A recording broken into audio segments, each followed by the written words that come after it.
You think you need to get rid of that 9 to 5 to get rich, but what if being an employee is actually your fastest path to building real wealth? Robert Kiyosaki came up with the cash flow quadrants, and I'm going to tell you the things that no one will actually say about these cash flow quadrants. The first is that you are an employee and you work for someone else and you give them your time for money. The second is that you're self-employed. And in that situation, you work for yourself, but you're really still trading your time for money. The third is that you have a business.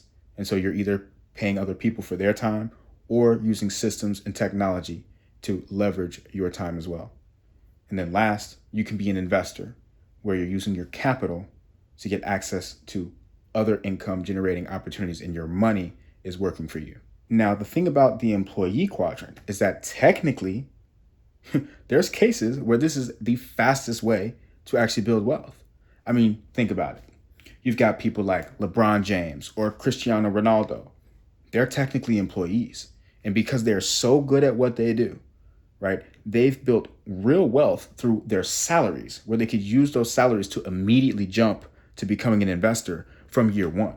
If you're good enough at something and someone is willing to pay you a high amount to do that thing, then just lean in. I mean, think about people like Chamath Palihapitiya. He was the 82nd employee at Facebook and became a multi-billionaire after that. The second thing that people won't say about the cash flow quadrants is that a lot of people are really self-employed and don't know it. My favorite example is people who own single family real estate and don't have a property manager. When you don't have a property manager and you are owning this real estate that's supposed to be a passive investment, it's really not. You've actually created a job for yourself, okay? And you're really not separating your time from your money. The third thing is that in today's day and age, in 2025, to be a business owner, you don't even need any employees. A lot of the really smart people in venture capital and in technology are already saying that we're going to have a unicorn, which is a company worth over $1 billion, that has no employees and just a founder. And I guarantee we see that very soon.